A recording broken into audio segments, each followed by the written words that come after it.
Welcome to Linux Gaming on Display. This is the first video where there's actually a voice overlay, so this is the first time you've been here. Well done, good catch. And otherwise, if you've been watching for a while, and thank you to those of you who have, welcome. I'm still waiting for a proper microphone, so the quality is not going to be great on this one, but it's worth doing an audio earlier now to get this game working on the system. So this is how to get Star Citizen working on your Linux box, and certainly it is on Ubuntu LTS 20 LTS. I had a bit of a problem initially. We'll go into that in a bit, but basically there's a user group, Linux user group on the Star Citizen forums and environment, and they've done a launcher basically. I'm gonna try and bring it up now. Should have prepared this really. Wow, yeah, I got it first time. So you need to go here, it's on GitHub, download from the tags, version 2.1, 10 days ago, as of now, 13th November. You just download the source code. It says source code, but if you music to be loud, if you unarchive the folder, there's a script in there you just run, so there's no actually compiling to do anything. And basically, if I knock open a window now and do that together, you see the interface that you get to use. 1 second. Was it into this? Yeah, magic. Okay, yeah. So you get this thing up, and basically does a pre-flight check for you, checks your system's capable, and tries to upgrade the software for you if you don't have the latest wine tricks and so forth installed. Then you install Star Citizen. Now this does do it via Lutris, so you're going to need Lutris pre-installed. That looks like this, just in case, and there's my Star Citizen and a few other games. And then there's the easy anti-cheat deploy workaround. This is the big caveat. The developers have basically said that at some point in the future, but they've been saying this for a year now, in some point in the future, we are going to get kicked off as users if we deploy this easy anti-cheat workaround. But it has been like virtually a year now they've been saying that for, and it's not happened yet. So there does seem to be maybe some leniency towards using this workaround. Now, I mean, I don't know if people are genuinely using this and then cheating as a result. I'm not entirely sure the Linux community is into that kind of thing. Hopefully not. But it is a possibility. And then you can use these other things to basically manage what versions of DXVK you're running and what version of Proton you're running. So if you've got a Nvidia card like I do, you are going to run into some issues. You're going to have to run quite an old version, and I'll just show the issues. It's now my configuration for Lutris. Effectively, I had to roll back all the way to DXVK version 1.92. I did try many, so the latest is 1.10.3, and it rolled all the way back to 1.9.2 L. This one here. Didn't work on any of these. Basically, what appears to be a splash screen appears, and it just disappears. The Star Citizen process runs for a while and then just quits out. Well, it doesn't even quit actually; it just hangs there, doing nothing for it, so you eventually have to stop it, killing it on command line or using the Lutris GUI to kill it. Anyway, that's worked for me. There's no actual definitive guide for when you've got a Nvidia card and you either have a black screen or translucent screen that gets stuck. They just say use an older version. So you might as well start from the top, and as of the end of November, the top is 1.10.3, and just roll back. I went down one at a time, and eventually this one worked. The older ones, I tried these three as well, and they all worked as well, but I thought I might as well use the latest one that does work. Hopefully. Yeah, other than that, using the latest version of the glorious Eggwell Proton that's available, that gets installed via your helper, wherever the helper's gone. But you can use this website. The website here has it all in place. Effectively, you go to the go back to the look helper.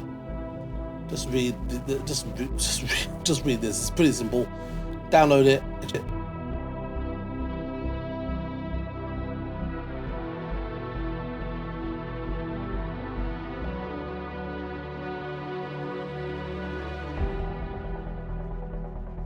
it. It's not it was a better guide. Is that with me? Oh, that's the same thing. Hold a second. How annoying is this?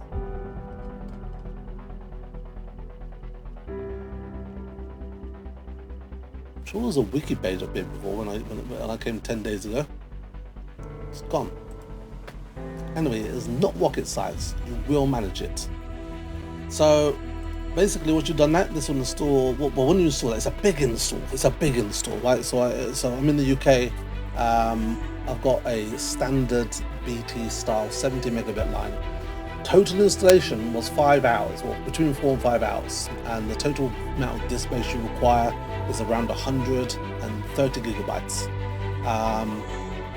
That's all in, and it's a weird installation because I don't know why, but you download the actual launcher, and then the launcher installs what appears to be the main part of the game, which is the first 13 gigabytes of download. And once it's done that, it then goes on to proceed to download another 70 gigabytes.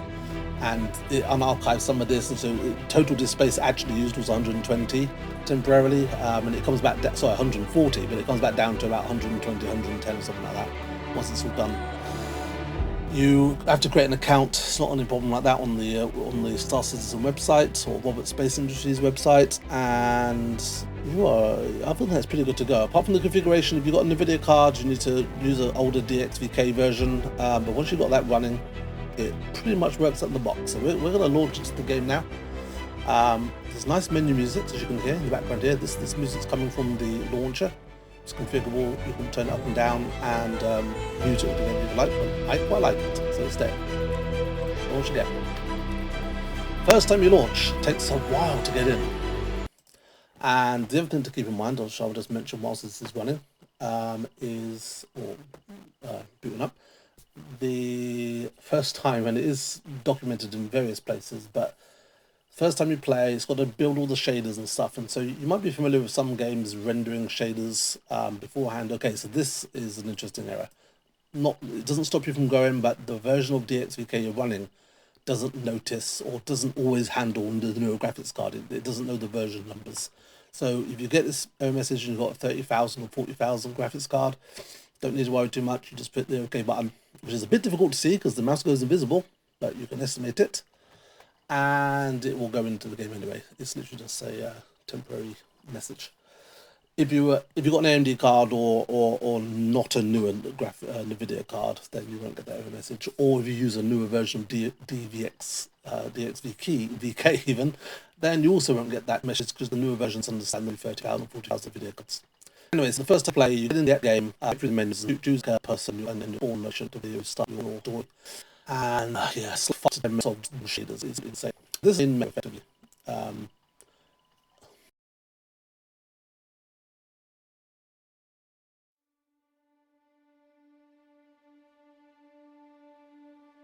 not really sure what the scene's going on in the background here,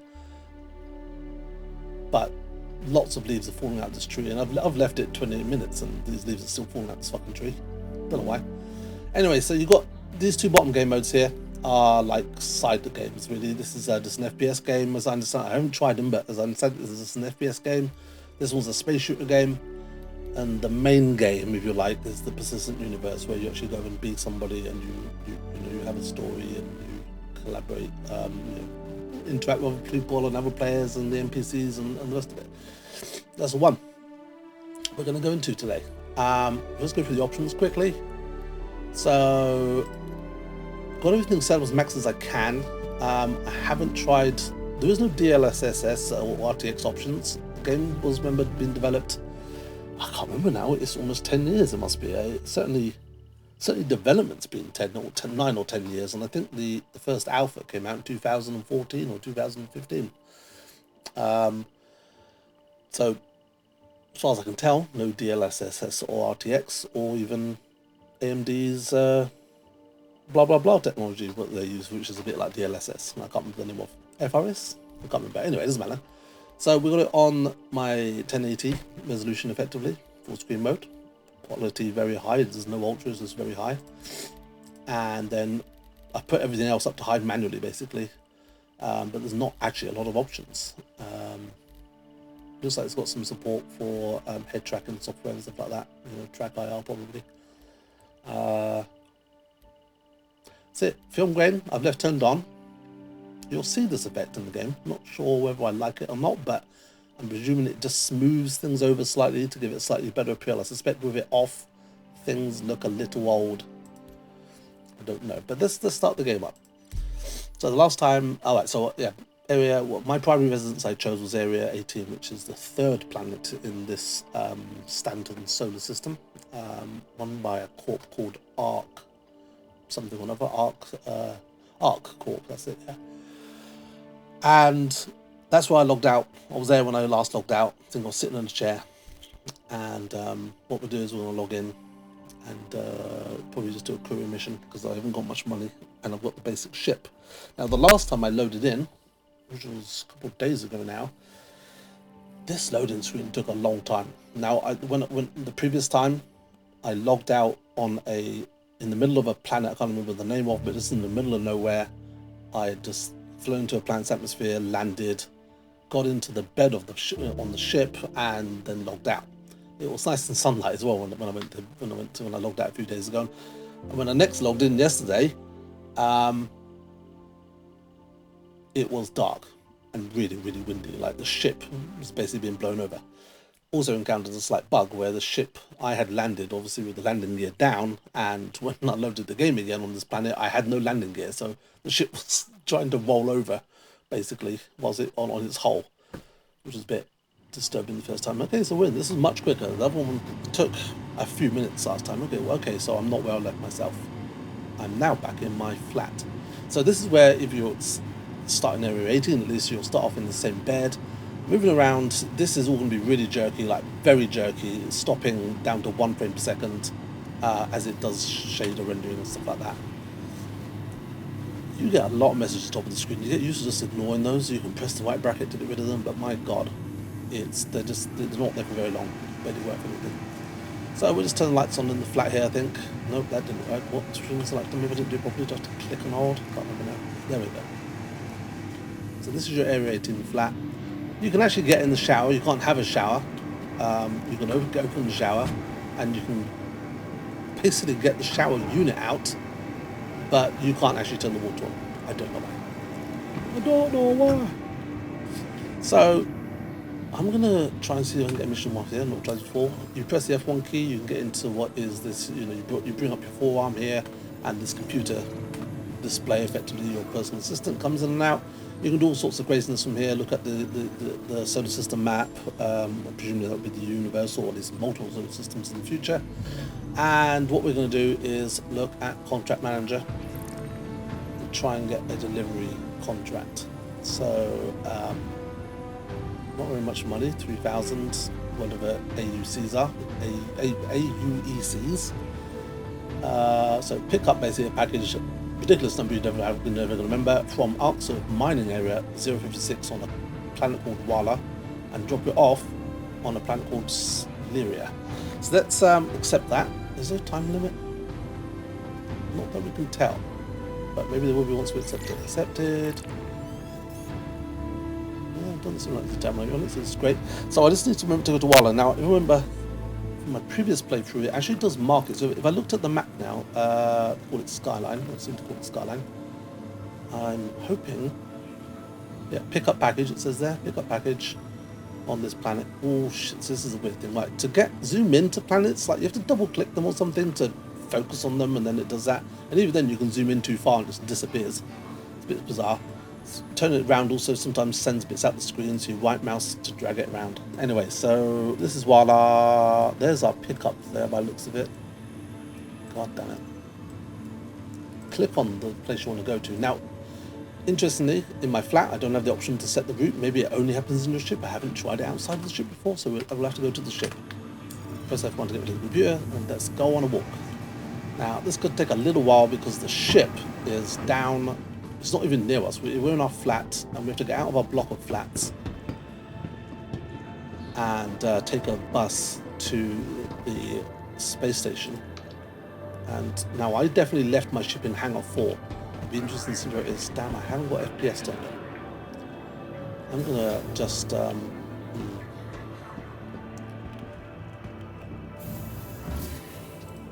what we'll do.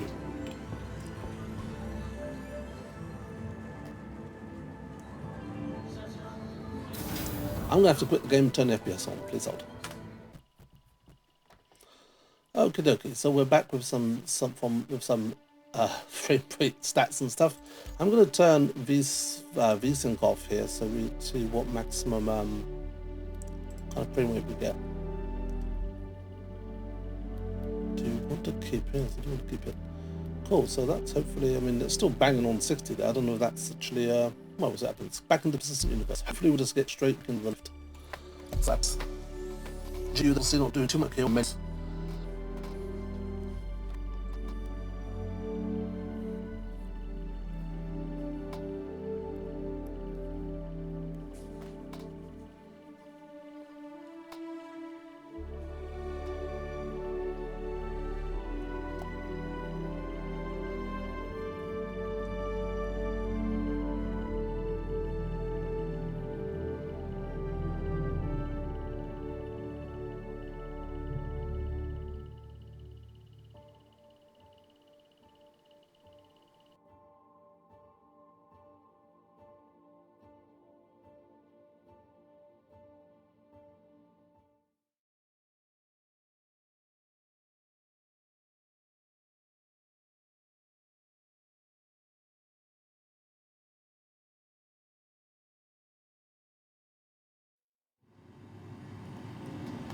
Okay, unfortunately we are back in the flats. Let's make another.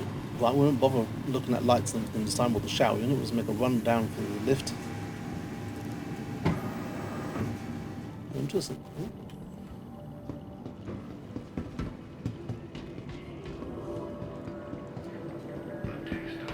Gosh, it does. You know, surprised the FPS is so small.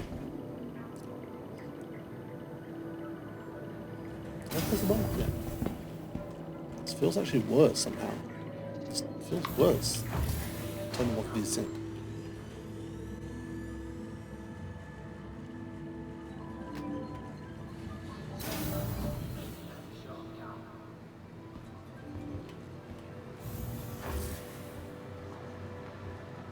So this is a block of flats anyway.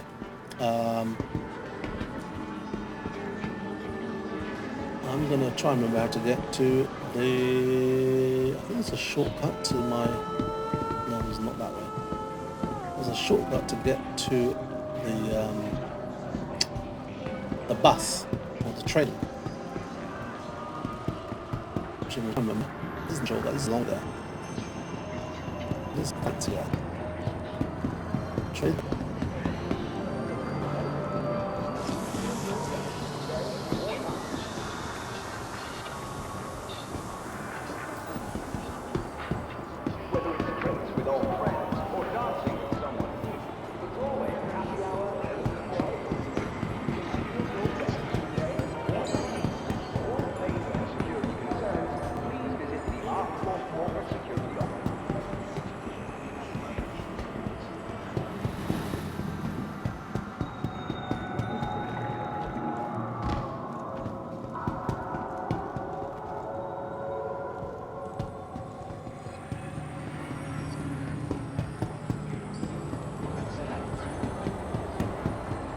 Shuttle service, so it is a floating bus, floating train. Next one's in 20 seconds roughly. Transportation service provider for the ARCOP Metropolitan Network.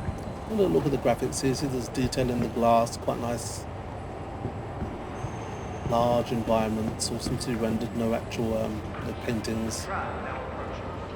It's actually generally dark. If it was daytime, you wouldn't be able to see the stars, that kind of thing. There's a real, you know, sort of day and night simulation to it. I say simulation, it's actually the planets, you know, the solar system simulated. There's a star, the planets go around the star. Oh, you can't sit down now. I thought you could sit down in this. Oh, hello, this is Chug. And I am going to turn VSync back on whilst we're on this journey and just see if that fixes things. Yes. So never felt this chuggy before. Somebody's abandoned something. Sometimes that happens. Last time I tried to pick up something somebody had abandoned in one of these trains. I ended up dying somehow. I can't remember why or how. I mean, this service is pretty regular, which is nice. You don't have to. I've never had to wait more than about half a minute for this to turn up. There's a little way to the spaceport, but you get a nice view on the way in this area. I haven't started any of the other cities. I don't know if they're just as pretty, and if you have to get a train to their spaceports. I imagine it's a pretty similar experience on all spawn places. Reminds me, it's not quite as thrilling as this, but it reminds me of when the first time you play Half-Life and you've got to, you get that sort of journey into work, Black Visa Research, what it's called, and there's that, that's just that whole journey in there. It takes the best part of, mostly it's 5 or 7 minutes or something. It feels really special, and this doesn't feel quite as special as that, but I appreciate the effort and the fact that you have to make this journey. Now arriving. Watch this time you get it, right? So we've arrived. We're going to get out the door and turn around immediately. It's leaving in 10 seconds. You've got to get in and out of this bastard real quick. Let's see how close it actually waits. Tram now leaving the station. Stand clear of the doors. 3, 2, 1. Well, it does wait to 0, but yeah. Wow, so it's actually every minute. I've been really lucky. Never had to wait more than half a minute. Anyway, so now we're at the spaceport. We have to go, presumably in the future, right? So when you get here, there's 2 ways to go effectively. There's a separation point where you can choose to go for domestic flights, or go and get your ship. I can't actually see the domestic flights option now. I must have run past it already. But it looks like in the future anyway, there's going to be domestic flights available.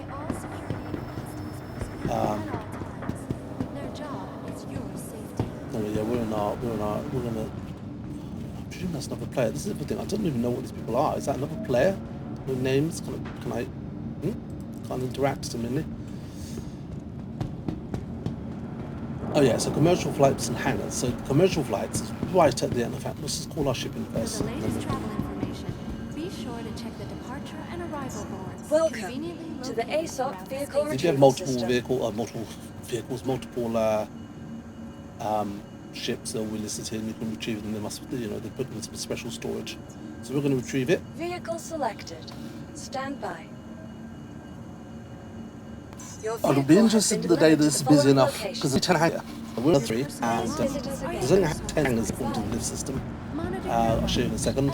But, when this is actually go live and there's a lot of players here, I can imagine there being more than 10 people here requesting ships. So I don't know if there'll be a queuing system or they'll just magically add more hangars. Anyway, down in this corridor, there's commercial flights straight on. So it looks like you'll be able to get or pay for a taxi service to, other planets here. That'd be other places on this planet would be domestic, and other planets in the solar system would be interplanetary. And they are going to add other solar systems, so presumably there'll actually be inter-solar system flights as well. But basically, anywhere you go here, there's always just a dead end, it's just shut in both directions. So what you actually deal with is this whole hangar area, and there's nice views to the right-hand side, which you can sit in this seat, I think. You can. I don't know why you can't sit in the seats in the shuttle. Anyway, go to any lift, anywhere here, it doesn't matter which one you go to, because they all basically go a bit like turbo lifts in Star Trek and go in any direction. This one's actually all at hangar 3, interesting. You can call more than one lift if you want, just have a race. Well, apparently they're all at hangar 3. That's crazy. Right, that one's open. I wanted to... Oh, never mind anyway. Right, so hangar 3 for us. So if you scroll down, there's 12 hangars here. Oops, okay, that's a bug. Can't scroll up without actually zooming in. Hello, and welcome.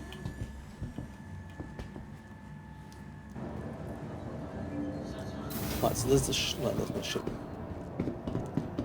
See how it came out slightly horizontally? It's because the lifts go up and down and horizontal. So yeah, this is the ship. This is the base ship you get. You seem to spawn with it. You can get in it pretty easy. It's very small inside. I mean, literally. So this is the cockpit, and you'll see as we take up most of that. Once we're in there, there's a tiny bed in this section here between the doorway and the sort of wings. I presume there's all engine kit. The engine is right. It means that when we're actually the ship, you have to send the ship in, so opens the door and the manual, and by manually you just in.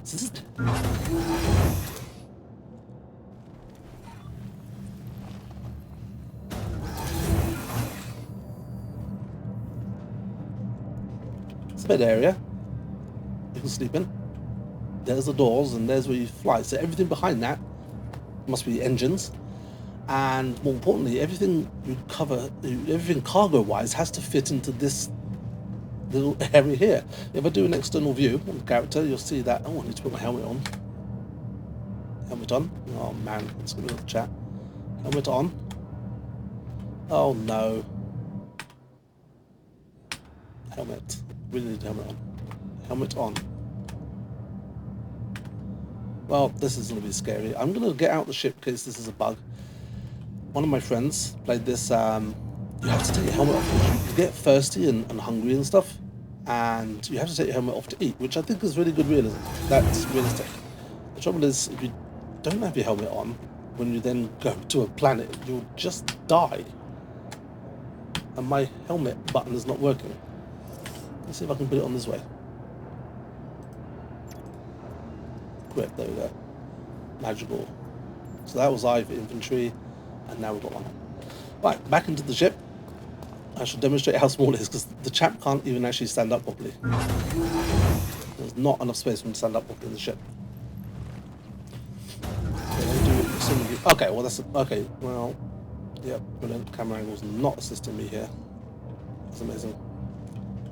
Okay, he's proving me wrong at this point, but I've in many occasions been in with a package, and his head is trapped in between many things. Anyway, this is worth looking at. This is the shipping on the outside. You do have an external camera. The default key is Z to hold down and free view with the mouse. Avoid mouse is that your using the mouse, so your flash. Just care about the exit out of we look around the ship and got to Z and dropped out and tapped it, but fortunately they seem to be pretty stupid. So I got away.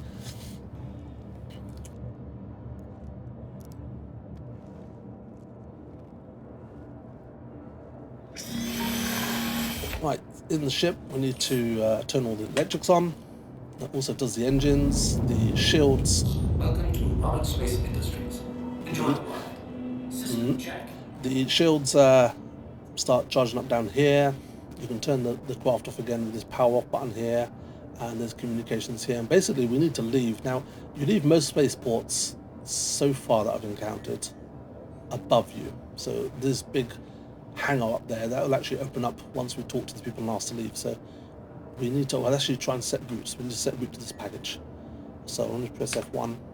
Can just press F2 to go straight to the map actually, but I'm going to press F1, then press F skyline. Zoom into our flashing icon here, where, no, okay, now this is interesting. We have lost the pickup. We've lost the pickup bit. Let's go back to our contract. Have we still got the contract? We do. Nope, nope, nope. Accepted list of contracts. Right, we've lost our accepted contract. Oh, that's because I logged out and back in again. Okay, well, we're just gonna, well, you get the purpose. So what I'll do is I'll just take off and fly off into space. And then, well, no, okay, let's set target. Fly off into space. And then we shall go to this planet here. I'll just set course to that. Okay, this is another little bug. It should appear on the left-hand side here. It seems to be really finicky about when you can do it. Sometimes it appears as though you have to leave the atmosphere of your current planet and get into a point of view where you have line of sight on the destination for which you see the actual there. This should don't show that's actually about each. But let's just go here. The global chat here is the launch over there.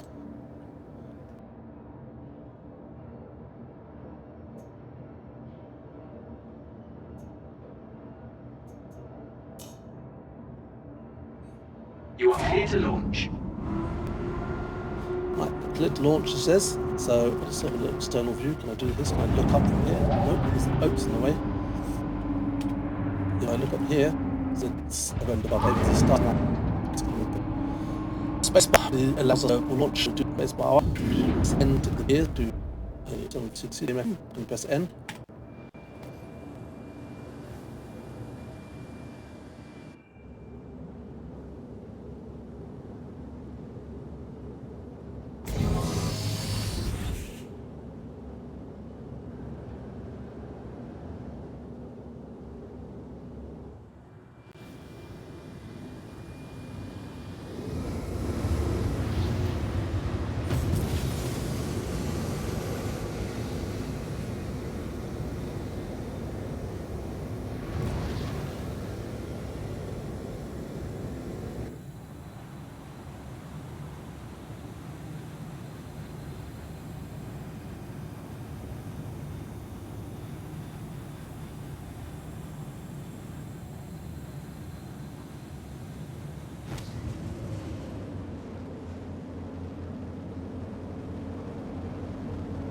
quite got that level of detail yet, but apparently there will be procedurally generated cities in the future, and you will be able to basically go and explore most of it.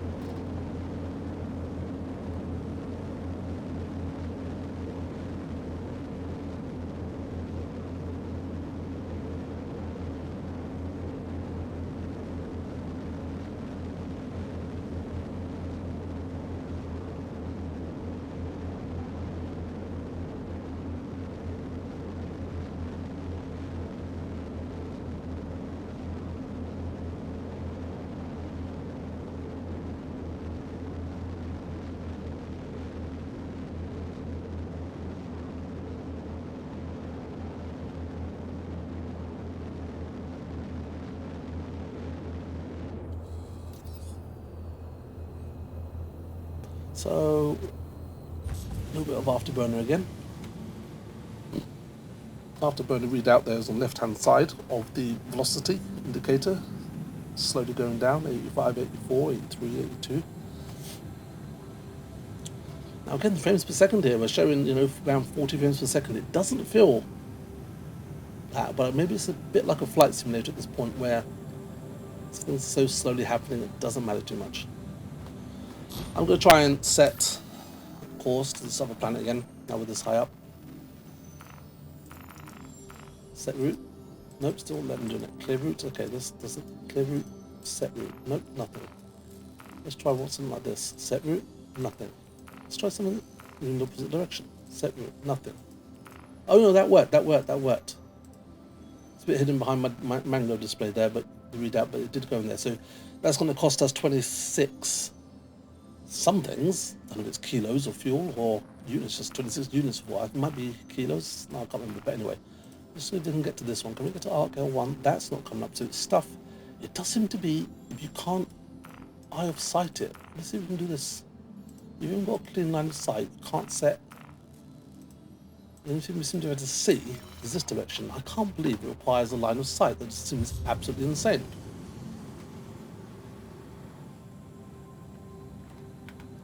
Now, I don't know if there's a way to do this. I don't think there is, but it would be interesting if you could turn on, you know, dots effectively, so the names of the other planets appeared. Looking through the camera views.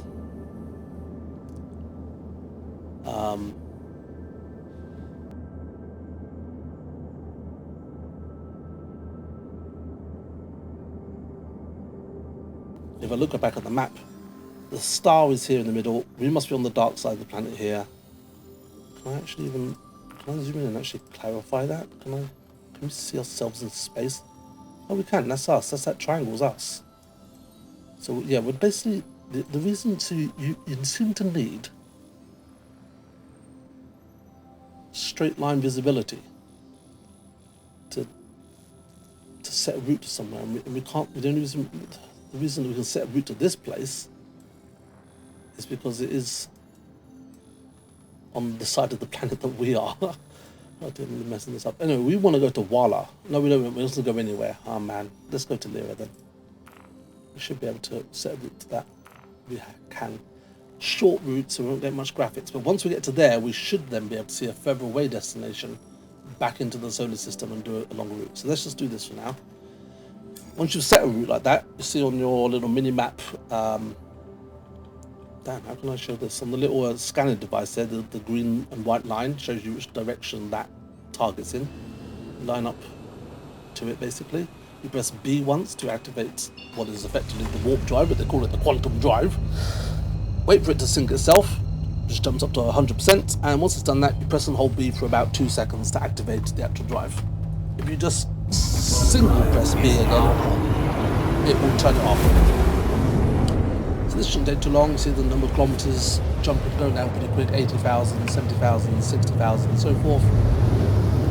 Another hiccup on this frame rate there. The frame rate is up to 60 frames per second now, which is nice. But now we've got a big old pause as it renders the engine. Quantum drive is now off. Okay, quantum drive is now offline. Right, let's try and set a route back to this planet, for example, which is a fairly busy planet itself. Hurston planet is one of the other places you can start off with, and we can now set it. So yeah, it does look like you actually need line of sight. It seems absolutely insane.